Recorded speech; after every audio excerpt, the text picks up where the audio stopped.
Quero saudar a igreja na paz do Senhor, amém? Queridos, aproveitando que você está em pé, por favor, pegue a sua Bíblia, abra comigo em Josué, capítulo de número 5, 13, 14, 15, por favor. É bem verdade, irmãos, que no livro de Reis, no capítulo 3, verso 15, quando o povo precisava de uma bênção, os 3 reis que foram visitar o profeta, eles pediram ajuda de Deus. Sabe o que o profeta falou para eles? Traga-me um instrumentista. E quando trouxeram o instrumentista, diz a palavra em capítulo 3 do livro de Reis, versículo 15, que enquanto tocava o instrumento, a mão do Senhor veio sobre o profeta e ele profetizava. Amém? Deixei já meu recado aí para os irmãos, né? Glória a Deus. Está escrito assim, Josué, capítulo de número 5, verso 13, 14 e 15. Muito obrigado, tá, irmãos, pelo convite, por poder estar aqui com vocês. Essa igreja é sempre muito acolhedora.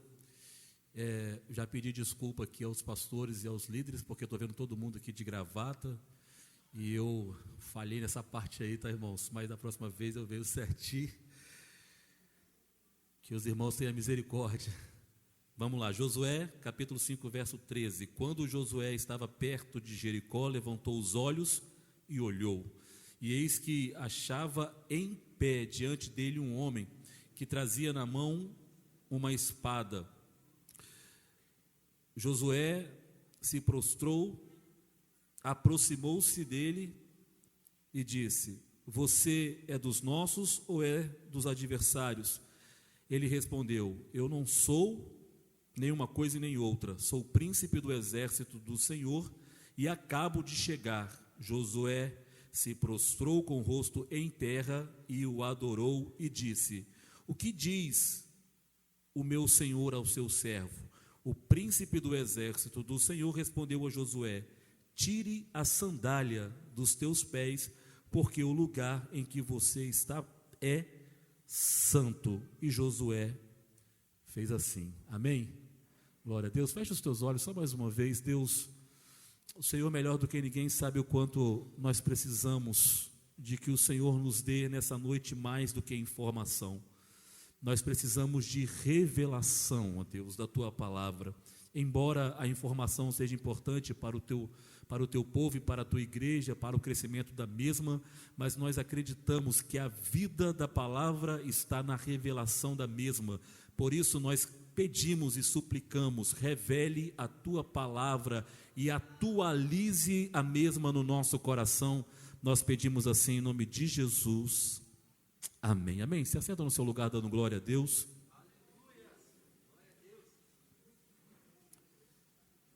Queridos, é sabido de todos nós que a nação de Israel é a nação que Deus escolheu como modelo para todas as outras nações, para todos os outros países. Israel é como se fosse o centro do mundo para todos os outros povos e nações. Israel é o relógio de Deus na terra. A gente precisa olhar para Israel para entender o que Deus está fazendo, por que está fazendo, onde está fazendo e para onde está indo a história com Deus e como irá terminar. Nós precisamos considerar o fato de que a nação de Israel é uma nação que Deus escolheu como modelo para todas as outras.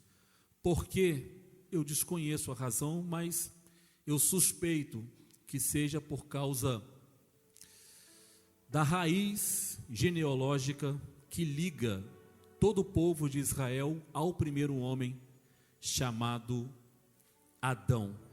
Todos nós que somos evangélicos acreditamos no criacionismo e não na evolução dos seres humanos. A igreja evangélica cristã acredita que Deus criou o homem à sua imagem e semelhança e não que o homem tenha evoluído do macaco, do peixe ou de qualquer outra coisa. Nós também não acreditamos que nós viemos de uma grande explosão, como diz a ciência. A igreja é criacionista. Nós acreditamos em Gênesis capítulo 1, que diz que no princípio Deus criou os céus e a terra. Queridos, por que Deus escolheu a nação de Israel? É desconhecido, mas eu suspeito que seja por causa dessa conexão genealógica com o primeiro homem que ele havia criado. Porque a princípio Adão teve 2 filhos, um se chamava Caim, o outro se chamava Abel. Mas infelizmente Caim cometeu uma atrocidade contra o próprio irmão de forma traiçoeira, estratégica, o levou para o campo para poder matar. E Deus não poderia providenciar da descendência de Caim o assassino, a quem Deus chamou de errante e vagabundo no mundo, o nascimento do seu próprio filho para salvar a nossa pele e toda a humanidade. Por isso, Adão se relacionou novamente com Eva e gerou ali o seu terceiro filho, de quem descende a nação de Israel. Você tem Adão, que foi pai de Sete. Sete gerou a Enos. Enos gerou Cainã. Cainã foi pai de Malaléu. Malaléu foi pai de Jared. Jared foi pai de Matusalém. Matusalém foi pai de Lameque. E Lameque foi pai de Noé. Temos aí 10 gerações entre o primeiro homem e Noé. Talvez desses nomes você conheça Noé e Adão, porque são mais citados na igreja evangélica. Talvez alguém aqui conheça Matusalém, porque foi o homem que mais viveu na Bíblia, 969 anos de idade. Não houve ninguém que tenha vivido tanto, nem Adão. Adão viveu 930 e morreu. Nessa descendência nós chegamos ali no dilúvio com este homem chamado Noé, que dentre todos os perdidos da terra foi o único que tinha um coração voltado para a presença de Deus, que ouvia a voz de Deus, que trazia no seu coração um temor e sinceridade. Entre todos os perdidos da terra estava Noé, o homem que era voltado para Deus, que só cantava para Deus, que só falava de Deus, que pregava sobre Deus, que vivia Deus, que o prazer de existir estava em Deus e nada fora de Deus mais alegrava o coração de Noé. Por isso Deus achou graça em Noé e disse: nós iremos destruir toda a raça humana, porque o coração do homem só pratica o mal, só pensa o mal, só faz o mal. Mas você, Noé, você é meu amigo, porque você anda comigo. Então nós passamos pelo período do dilúvio, mas antes do dilúvio, quando Noé tinha 500 anos de idade, ele gerou 3 filhos, a saber, Sem, Cão e Jafé. Desses 3 filhos, pós-dilúvio, cada um devia ter pelo menos 100 anos de idade, porque eles foram gerados com 500 anos, e a Bíblia vai dizer no livro de Gênesis, que no dia 17 do segundo mês, do ano 600 da vida de Noé, Deus trouxe um dilúvio sobre a face da terra e destruiu tudo. De 500 para 600, nós somamos 100 anos de idade na vida dos meninos, Sem, Cão e Jafé. Bom, Cã, melhor dizendo, viu o pai, depois de ter tomado um vinho, despido, sem nenhuma roupa, e saiu por aí para chamar os seus 2 irmãos para mostrar a vergonha do pai. Contudo, Noé o amaldiçoou e disse: você não tem parte mais nesse negócio. Sobrou então Sem e Jafé. Por alguma razão, Deus escolheu Sem para poder gerar a nação de Israel, e a nação de Israel vai gerar o Filho de Deus, que trouxe salvação ao mundo.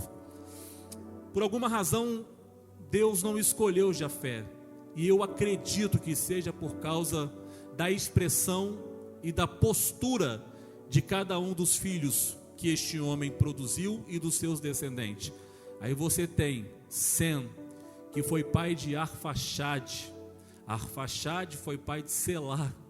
Selá foi pai de Éber. E Éber foi pai de Peleque. Pausa.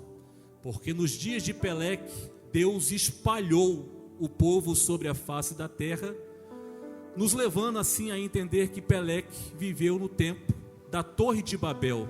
Porque foi na Torre de Babel que Deus confundiu as línguas e espalhou o povo sobre a face da terra, porque Deus havia dito: multiplicai e enchei a terra. E o povo havia restringido a comunhão somente ali, naquela geografia. Mas Deus queria que o povo se espalhasse. Por isso, ele confundiu as línguas e espalhou o povo sobre a face da terra. Peleque foi pai de Reu. Reu foi pai de Serude. Serude foi pai de Naor. Naor de Terá. E Terá de Abraão. Possivelmente desses, você deve lembrar de Abraão, a quem Deus tirou com mão forte, lá do meio da idolatria, porque Terá, seu pai, era muito idólatra, tinha deuses de tudo quanto é tipo, tinha deuses para todas as respostas, mas a verdade é que os deuses construídos por mãos humanas, nada podia resolver e fazer. Por isso Deus diz assim: eu vou começar agora a levantar um povo, e vai ser a partir de Abraão. Josué conta essa história depois lá no capítulo 24, que Deus tomou Abraão do meio da idolatria e começou com Abraão uma nova história. História essa que faria com que nós pudéssemos estar aqui nessa noite para glorificar e exaltar o nome dele. Você sabe que Abraão foi pai de Isaac, e que Isaac foi pai de 2 meninos, Esaú e Jacó. Mas Esaú vendeu o direito da primogenitura por um prato de lentilha. Infelizmente, ele perdeu o direito. Mas ele ainda não havia perdido a bênção da primogenitura, porque direito é uma coisa, bênção é outra. Isaac ainda não tinha abençoado ninguém, porque ele só faria isso na sua velhice e nos seus últimos dias. Mas a esposa, esperta e preferindo Jacó, armou toda a situação. E Rebeca disse: meu filho, faça-se de Esaú, entre na presença do teu pai, leve o cordeiro assado, porque ele está esperando, segundo combinou com Esaú, e receba a bênção que o seu pai tem para dar. Isso fez com que Jacó tivesse que sair dali, porque Esaú ficou muito bravo. E ele passou um bom tempo morando com o tio, casou com a prima, depois casou com a outra, trabalhou 14 anos. E isso é a história que Deus está construindo para gerar salvação para todos os povos e levantar uma geração e uma nação que seja modelo para que as outras nações possam olhar e entender o que Deus está fazendo na terra. Até então era Jacó. Jacó gerou 12 filhos: Rubens, Simeão, Levi, Judá, Zebulon, Naftali, Dan, Isacar, Gade, Azer, Josué e Benjamim. 12. Que vai fundar então as 12 tribos de Israel. Mas espera aí, nós estamos falando de um homem chamado Jacó. Por que então que se chama povo de Israel? Porque depois de muitos anos vivendo com Labão na casa do seu tio, tendo já casado e se tornado pai, Jacó deseja voltar para o seu habitat natural, para a sua terra natal. E no meio do caminho Deus o encontra no Val de Jaboque, e ele passa a madrugada lutando com Deus. E no início do dia, pela manhã, Deus disse assim: deixe-me ir porque já está tarde. E ele diz: eu não te largo enquanto o Senhor não me abençoar. Então o anjo tocou na perna direita de Jacó e disse: porque lutaste com Deus e prevaleceste, não se chamará mais Jacó o enganador, você se chamará Israel, príncipe de Deus, porque você lutou com Deus essa noite. Então tira-se o nome de Jacó da história e coloca-se o nome de Israel. Por isso que é Israel até hoje. É povo de Israel, é o país Israel, é a nação de Israel, e é assim até hoje, porque um dia Jacó lutou com Deus e prevaleceu. Deus está levantando e construindo uma nação que lhe represente, uma nação que seja o melhor exemplo daquilo que Deus está fazendo. E a Bíblia, que nós chamamos de sagrada, e a temos como palavra de Deus, conta a história deste povo. Poderia ser o Japão? Poderia. Poderia ser o Brasil, a Argentina, Paraguai? Poderia. Mas Deus escolheu como palavra santa e sagrada a história do povo de Israel, a quem Ele levantou, chamou e edificou, para que fosse um exemplo para mim e para você. Israel é a nação modelo. Olhando para Israel, a gente entende um pouco daquilo que Deus está fazendo, daquilo que Deus está construindo, daquilo que Deus está realizando no mundo. Por isso que a história de Israel é sagrada, é santa. Deixou de ser um livro de história para ser a palavra de Deus.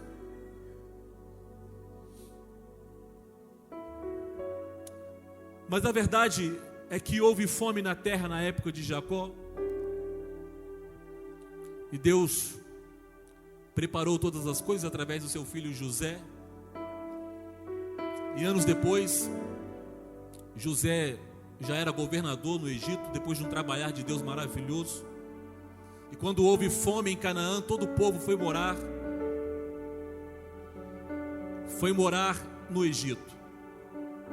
Ficou ali 430 anos. Não foi 400 anos de sofrimento. Não foi 400 anos de escravidão. Porque quando José era governador e estava vivo, eles comiam do bom e do melhor no Egito. Durante muito tempo viveram bem no Egito.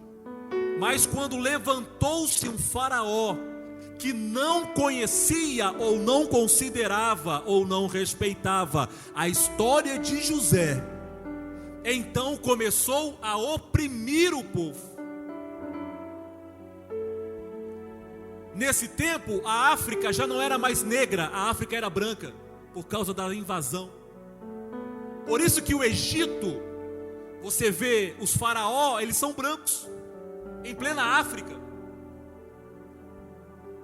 A escravidão vem por não conhecer a história de José, e eles ficam ali clamando ao Senhor. E a Bíblia diz, irmãos, que Deus ouviu o clamor daquele povo. Pergunta a você que é inteligente, mudou alguma coisa? Todas as vezes que a nação de Deus se coloca de joelho, porque hoje a nação de Deus é a igreja de Jesus Cristo. Todas as vezes que a nação de Deus ou a igreja de Jesus se coloca de joelho por uma causa, me diga você se Deus não atende, me diga você se Deus não responde, me diga você se Deus não abre a porta, me diga você se Deus ainda não cura o câncer, me diga você se Deus ainda não matricula o seu filho aonde você não poderia matricular, me diga você se Deus mudou, ou se Ele ainda é o mesmo. Me diga se o poder dele mudou, ou se Ele ainda continua operando. Me diga você se Ele parou de salvar as pessoas, ou se Ele continua estendendo o tapete da graça e da misericórdia.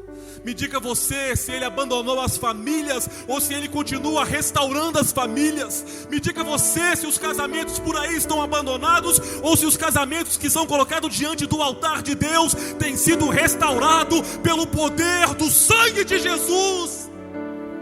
Me diga você se Deus ainda não é o mesmo, porque a palavra de Deus diz no livro de Hebreus que Jesus Cristo é o mesmo ontem, é hoje e o será para todo sempre. Deus é imutável. Deus não muda.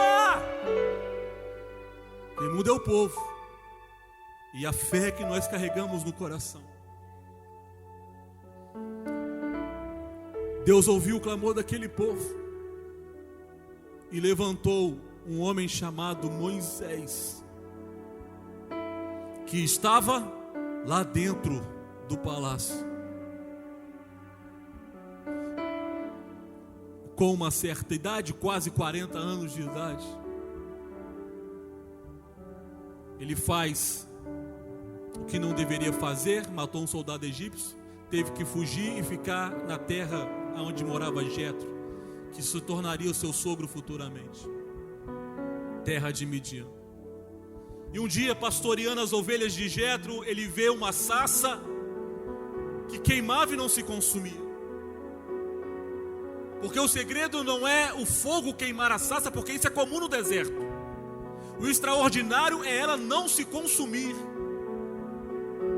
Moisés possivelmente viu várias sarças pegando fogo, mas não se consumir era novidade para ele.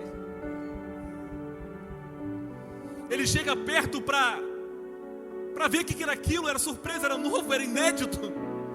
Nunca tinha passado, nunca tinha assistido. E Deus disse para ele assim: Moisés, tira a sandália dos teus pés, porque o lugar que você está pisando é santo.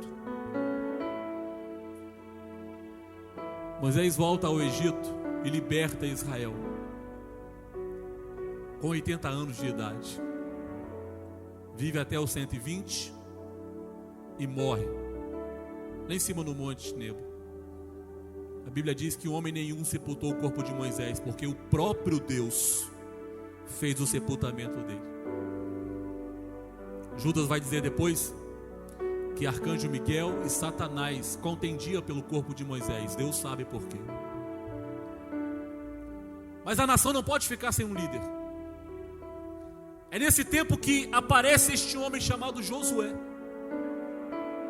É nesta hora, é com o sepultamento de Moisés, é com o recolhimento do legislador de Israel, que Deus vai levantar Josué. E diz: Josué, o meu servo Moisés é morto, e eu estou escolhendo você. E por 3 vezes Deus vai dizer a Josué: Josué, seja forte e corajoso. Por que, Deus? Porque você fará este povo entrar na terra prometida. O acordo que eu tinha com Moisés foi cancelado quando ele não honrou a minha santidade na rocha e agrediu a rocha quando eu falei para ele: fale a rocha. E ele bateu na rocha. E você será responsável por levar o meu povo para dentro da terra prometida. Portanto, você vai substituir o meu servo Moisés. Seja forte e corajoso, porque vem responsabilidade sobre você. E Deus sabe que a igreja que vai triunfar não é uma igreja medrosa e uma igreja fraca. É uma igreja que é forte e corajosa. Somente uma igreja forte e corajosa não foge das responsabilidades. Somente uma igreja forte e corajosa enfrenta aquilo que precisa enfrentar pelo nome de Jesus. Somente uma igreja forte e corajosa está disposta a vencer na oração, na glorificação, na santificação. E essa igreja é você e eu. Depois Deus diz: Josué, seja forte e corajoso para cumprir tudo que o meu servo Moisés disse a você. Você tem liderança, Josué. Você não pode se desviar nem para a direita, nem para a esquerda. Eu quero que você cumpra exatamente aquilo que o meu servo Moisés escreveu como minha palavra. porque Deus sabe que não é fácil cumprir a palavra de Deus. Deus sabe que não é fácil viver inteiramente a palavra de Deus sem se desviar para a direita e para a esquerda. Por isso ele diz: Josué, eu te conheço, você tem um currículo excelente de 40 anos, mas ainda assim eu vou te dizer: seja forte e corajoso e não se desvie da minha palavra.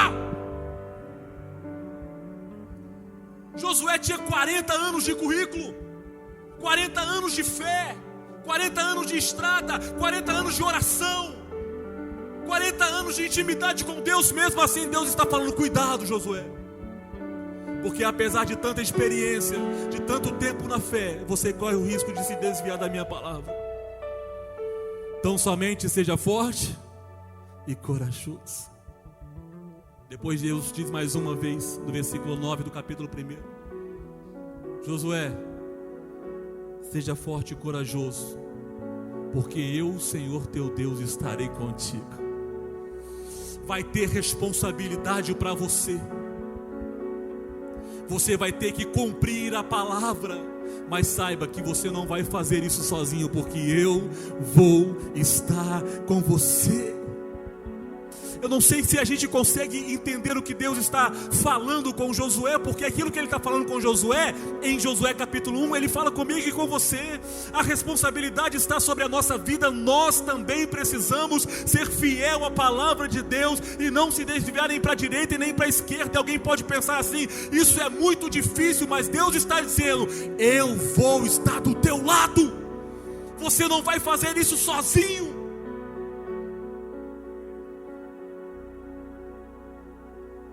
E por último, para confirmar o chamado mesmo, o povo diz a ele: Josué, assim como nós obedecemos a Moisés, nós também ouviremos a tua voz. Tão somente seja forte e corajoso. Josué então se prepara, manda os espias olhar a terra prometida. Já que Deus está comigo, vamos para frente. Ele pega 2 missionários e diz: vai lá espiar a terra. Os 2 missionários entram na casa de Raabe, a prostituta, a quem possivelmente eu desmereceria, mas Deus a deixou registrada na genealogia do Filho de Deus. Era só uma meretriz, era só uma prostituta, e possivelmente a gente não daria nada por ela, mas Deus deixou registrado no livro de Mateus. E Boaz teve de Raabe um filho. Eles ficam ali na casa de Raabe. Raabe os esconde, pede ajuda. No dia da destruição da muralha, pede que salve a sua família, e assim acontece. Eles se preparam. Deus diz para ele: ô Josué, diga ao povo para se santificar. Tomem banho, porque amanhã farei maravilha no meio de vós. E a Bíblia diz que no outro dia as águas do rio Jordão se deteram. Elas pararam. O rio não se abriu porque as águas não ficaram paradas do lado de cá. As águas correram, foram embora. Só que a represa que Deus colocou segurou as águas para que Josué e toda a nação de Israel pudesse passar com pés enxutos. Eu queria te falar que esse Deus de Josué é o mesmo que você serve. Você acha que haverá impossível para Deus em todas as suas promessas? Por mais que a vida se torne difícil, continue acreditando, porque Deus pode surpreender a tua fé e o teu coração. Por mais que seja impossível parar as águas de um rio, mas Deus pode. Por mais que seja impossível abrir as águas do Mar Vermelho, mas Deus pode. Ainda que seja impossível a ressurreição de Lázaro, mas Deus pode. Porque Deus pode todas as coisas, inclusive te ajudar. Você não está só. Está na hora de você despreocupar e dormir tranquilo. Está na hora de o sono voltar a ser normal. Está na hora de acabar com esse medo, com essa preocupação, com essa ansiedade. E eu sei que Deus quer nos ajudar, irmão, porque Deus quer uma igreja sadia. Obviamente que eu não vou anular a eficácia da medicina, mas para bem da verdade, a gente sabe que é possível que Deus manifeste o seu poder para nos livrar do poder da medicina e deixar a nossa alma livre para que a gente possa dormir novamente tranquilo.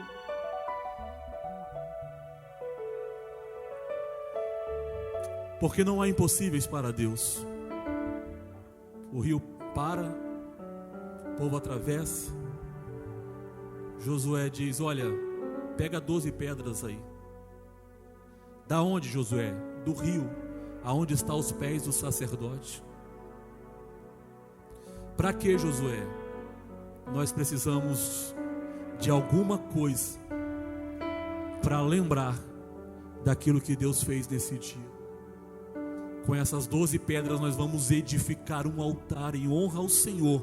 E quando o filho de vocês perguntarem: que altar é esse? Diga que o Deus de Israel parou as águas do rio Jordão para dar vitória ao seu povo. O que Deus tem feito por mim e por você?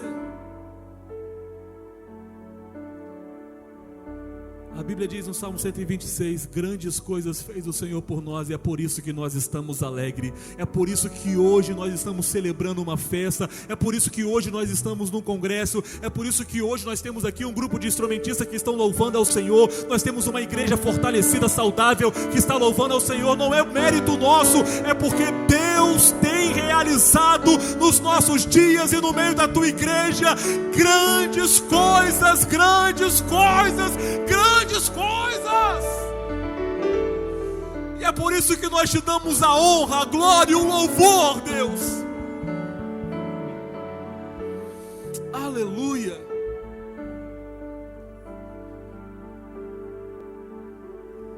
O povo atravessa. Quando o pessoal de Jericó, porque esse texto que nós lemos é pré-Jericó, capítulo 6, as muralhas vão cair. Quando o povo de Jericó fica sabendo que o povo de Israel chegou, todo o povo se abate. E Raabe foi quem deu o testemunho, dizendo: todos nós aqui já não temos mais ânimos, porque nós sabemos que o Deus de vocês, que é Deus no céu e Deus na terra, já entregou a nossa terra e a nossa cidade em tuas mãos. Em ninguém há ânimo, ninguém quer trabalhar, ninguém quer fazer mais nada. Está todo mundo desesperado porque está sabendo que Israel e Deus está chegando aí. Aleluia.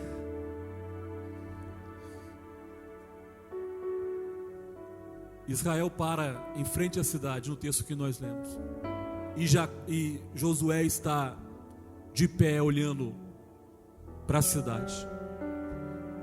Quando de repente aparece um varão com uma espada na mão. Josué se aproxima e pergunta: você é da onde? Dos nossos, do inimigo? Ele diz: nenhuma coisa nem outra, Josué. Você que precisa saber de que lado você está. Eu sou do exército do Senhor, príncipe. Josué se prostra, segundo nós lemos, reconhece e diz assim: o que o meu Senhor diz ao seu servo? E a resposta do príncipe do exército celestial diz: tira a sandália dos teus pés, Josué, porque o lugar que você está pisando é santo. Algumas verdades estão expostas aqui nesse texto. Primeiro, Josué estava de pé. As grandes batalhas da vida da gente, já estou encerrando, as grandes batalhas da vida da gente serão entregues na nossa mão no dia em que nós nos colocarmos em pé e assumir a postura que nós precisamos assumir. Josué não está com medo, Josué está olhando para aquela muralha. Irmãos, a Bíblia diz que a casa de Raabe ficava na muralha e que os espias precisaram descer por uma corda.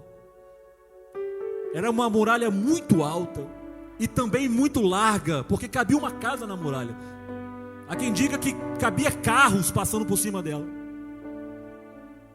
Uma muralha imponente, mas Josué, sem nenhum medo, está de pé olhando para a batalha que está logo à frente. Postura, posicionamento.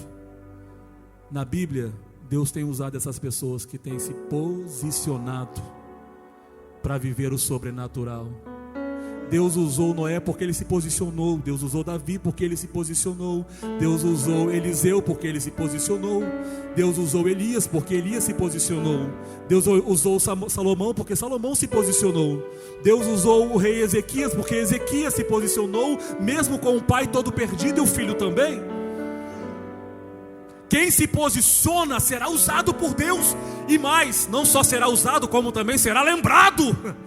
Aleluia. Na história, Deus usa quem se posiciona. Uma vez Deus disse a Ezequiel: Ezequiel, põe-te de pé, porque eu falarei contigo.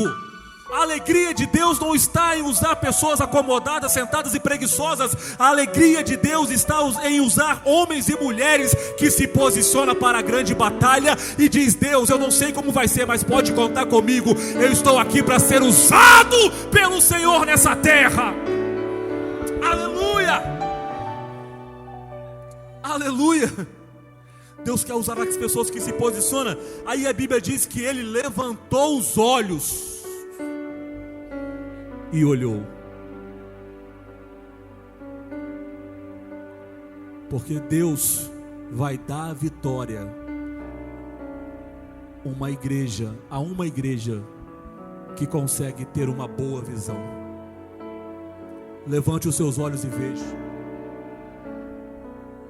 Enquanto a nossa visão for de pardal, não teremos vitória. O que Deus está levantando é uma igreja que tenha visão de águia, que enxergue longe, que levanta os olhos e veja, que posicione bem os seus olhos. Jesus vai falar sobre isso lá no livro de Mateus, que a lâmpada do corpo são os olhos. Se os seus olhos forem mal, ou seja, se a sua visão for mal, então todo o teu corpo andará em trevas. Mas se os seus olhos forem luz, então todo o seu corpo será iluminado. Visão da vida, visão do reino de Deus, visão de família, visão de crescimento, visão de desenvolvimento, visão de aprendizagem. Deus está levantando uma igreja que tenha visão para conquistar Jericó e tomar posse daquilo que é promessa. Josué levantou os olhos e viu. E quando ele viu o varão com a espada nua ou desembainhada nas mãos. O que ele fez? Verificou quem é que estava ali. Comportamento que nos faz vencer. Verifique as suas alianças. Você é de quem? De que lado você está? Você está do nosso lado ou você está do lado do inimigo? Perguntou Josué ao príncipe que estava com a espada na mão. Isso é verificar as alianças. Quem está do teu lado? Você é por nós ou é contra nós? Nós aqui estamos numa grande missão, que é pregar o evangelho de Jesus, fazer o reino de Deus acontecer na terra e preparar um povo para morar no céu. Essa é a visão da igreja. Aí perguntamos: você é por nós ou é contra nós? Verificar as alianças faz total diferença na vida da gente. Salomão escreve em Provérbios capítulo 13, verso 20: aquele que anda com sábio se torna sábio, porém o companheiro do tolo sofrerá o dano. Percebe que a sentença muda? A sentença muda, porque aquele que anda com sábio se torna sábio. O versículo deveria ser concluído assim: mas o companheiro do tolo vai se tornar tolo. Mas só que não termina assim. O versículo termina: o companheiro do tolo sofrerá o dano. Vovó dizia: me diga com quem tu andas, e eu direi quem você é. Papai dizia: anda com porco, farelo come. Salomão está dizendo: quem anda com sábio é sábio, mas o companheiro do tolo sofrerá o dano. Você precisa avaliar quem são as pessoas que você está colocando dentro da tua vida, para que você faça parte dessa igreja forte e vitoriosa. Infelizmente, você não pode colocar qualquer um para dentro da sua vida. Você pode estar com todos, mas ser só com alguns. Jesus ministrava as multidões, estava no meio de todos. Estar é uma coisa, ser é outra. Ele estava no meio da multidão, mas quando ele vai se retirar para orar, porque a sua alma está angustiada, e ele vai dividir isso, ele chama Pedro, Tiago e João e diz: suba comigo, porque a minha alma está angustiada até a morte. Verificação de aliança: você é dos nossos ou você é do inimigo? E o príncipe respondeu para ele: nenhuma coisa nem outra, Josué. Eu vim direto do exército do céu. Quando ele responde isso, Josué se prostra. O temor de 40 anos atrás ainda era o mesmo no coração daquele homem. Josué está com 80 anos de idade aproximadamente, não dá para precisar a idade dele, mas o amigo dele, Caleb, diz: eu tinha 40 anos, Josué, quando Moisés me fez promessa. Sou eu da idade de 85 e eu quero que você me dê as terras que Moisés, servo do Senhor, falou que era minha. Ou seja, Caleb tem 85 anos de idade. Não dá para falar a idade de Josué, mas aproximadamente 80 anos de idade. E o temor era o mesmo. Ele ainda se curvava diante da autoridade de Deus. 40 anos depois ele continuava com a mesma fé no coração, porque o tempo tem um poder terrível de desconfigurar a vida da gente, de tirar a gente daquilo que Deus determinou. Se lembra da igreja de Éfeso? A resposta que Deus deu para ela: volte ao primeiro amor, porque a igreja havia perdido o primeiro amor. É isso que o tempo quer fazer, é isso que o diabo quer fazer, que a gente deixe de ser aquela pessoa que glorifica o nome do Senhor com entusiasmo, que ama o evangelho, que está disposto a brigar pelo reino de Deus. Ele quer que o tempo mude o nosso comportamento, mas assim como Josué, assim como Caleb, nós iremos honrar o nome do Senhor até o último dia da nossa vida. Quem está disposto a honrar o Senhor até o último dia da sua vida? Não importa se passou uma década ou se passou 2 décadas, se tem 3 décadas que você está na igreja, continue com seu temor diante do altar de Deus. Continue adorando, continue glorificando, continue orando, continue acreditando, continue visitando, continue ensinando na igreja de Deus, continue trabalhando no reino e com temor no coração. 80 anos de idade, Josué se prostra e tenta descobrir em oração o que é que Deus quer para ele. Descubra em oração aquilo que Deus quer para você. O que o meu Senhor diz ao seu servo? Josué quer saber o que Deus tem para ele. 80 anos de idade, com os joelhos dobrados no chão. Diga para mim qual é o recado que Deus mandou você me entregar. Eu quero saber o que Deus tem para mim.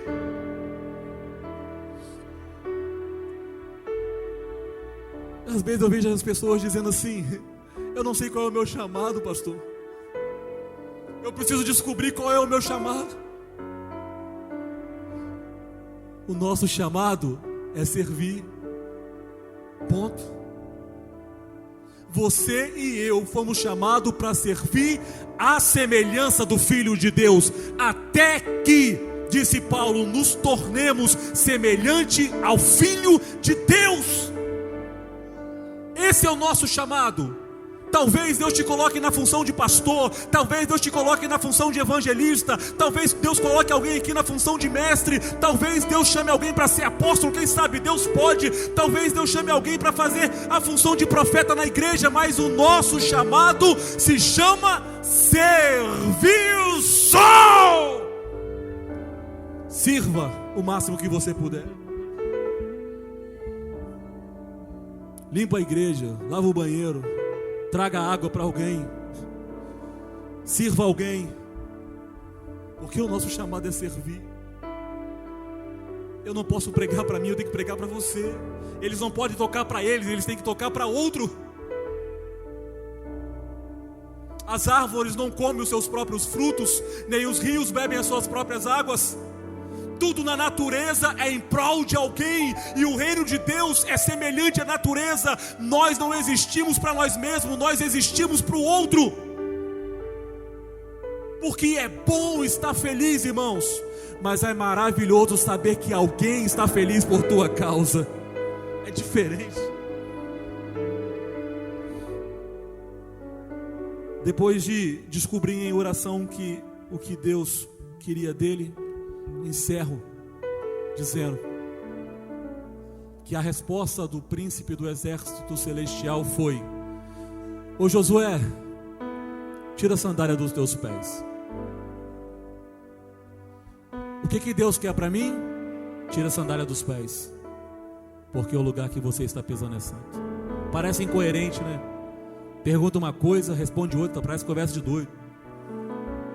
Josué de joelho quer saber o que Deus tem para ele. Aí o príncipe diz assim: tira a sandália dos teus pés. A mesma coisa que em Êxodo capítulo 3 Deus disse para Moisés. Porque a igreja que vai tomar posse das promessas de Deus é aquela que tem referência espiritual. Eu vou dizer de novo porque isso aqui é muito importante. A igreja que vai tomar posse da promessa de Deus é aquela que tem referência espiritual. Quando o príncipe do exército celestial disse: Josué, tira a sandália dos seus pés, ele não precisa falar mais nada. Ele está dizendo assim: assim como eu fui com Moisés, eu serei com você, Josué. É isso que eu tenho para você. A referência espiritual de 40 anos atrás veio à mente dele. Uma igreja sem referência espiritual está morta, está perdida. Queira Deus que nós sejamos uma referência espiritual para alguém. E queira Deus que nós também tenhamos uma referência espiritual, alguém que a gente possa olhar e dizer: ali é um grande homem de Deus, uma grande mulher de Deus, é uma referência espiritual para mim. Quando Josué se levantou dali, irmão, o príncipe voltou para o céu, e Deus deu vitória a todo o povo de Israel. Josué venceu a batalha contra Jericó. Josué venceu a batalha contra Ai, embora seja na segunda por causa do pecado de Acã. E depois, mais 29 batalhas Josué venceu. Total de 31 batalhas Josué venceu, com o comando de Deus sobre a vida dele. E morreu Josué na idade de 110 anos de idade. E ele disse no auge da sua velhice: escolham agora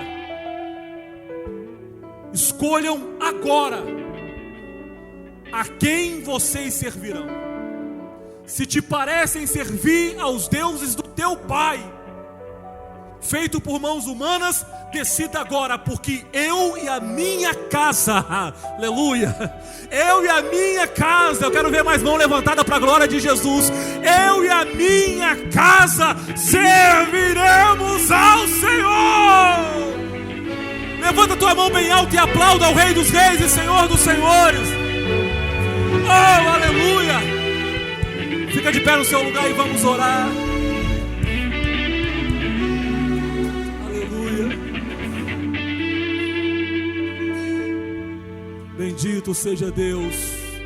Senhor, nós queremos nessa hora orar ao Senhor, porque nós cremos que assim como o Senhor foi com Israel, o Senhor é com a tua igreja. Nós cremos que não mudou nada, Deus, que o Senhor ainda é o mesmo, e que o Senhor está levando essa igreja e este povo para a terra prometida, mas não aqui na terra, não aqui neste planeta, mas na eternidade, Deus. E nós queremos muito em breve estar contigo na eternidade, glorificando o teu nome no coro celestial, adorando o teu nome. Enquanto aqui ensaiamos, ó Deus, um dia estaremos na eternidade para exaltar ao Senhor, para cantar com os anjos, com os querubins, com os serafins. Nós estaremos aí, Deus. Aleluia, aleluia. Deus, conserve a tua palavra no coração dos teus servos e servas nessa noite. Faça o teu filho e a tua filha lembrar das tuas revelações, e aquilo que o Senhor falou no íntimo deste coração, que não seja apagado jamais, Deus. Que tenhamos postura de vencedor, que tenhamos visão de vencedor, que tenhamos temor de vencedor, que possamos ter pessoas ao nosso lado e aliança que nos fará vencer nessa noite, Deus, e nos fará vencer sempre para a glória do teu nome. Nos ajude a descobrir em oração aquilo que o Senhor tem para nós, e nos dê, com a tua graça, referências espirituais. Abençoa a tua igreja, abençoe o pastor dessa igreja, pastor Kleber, meu Deus. Toma a tua família em tuas mãos, a irmã Camila, os seus filhos. Toma a missionária Karina também em tuas mãos, juntamente com teu esposo Luciano. Cada obreiro, cada pastor, cada presbítero, cada evangelista, meu Deus. Cada líder de grupo, os meninos do louvor, da adoração, da celebração. Aquele que canta, aquele que adora, aquele que serve a água, aquele que limpa a igreja, aquele que lava o banheiro. Toma todo mundo em tuas mãos, abençoa, repreenda o mal, guarde, livre, proteja, dê saúde, prosperidade espiritual e crescimento para a glória do teu nome. Nós oramos e pedimos em nome de Jesus, em nome de Jesus, em nome de Jesus. Amém, meus irmãos? Aplauda o Senhor bem forte. Muito obrigado. Deus abençoe, pastor Kleber.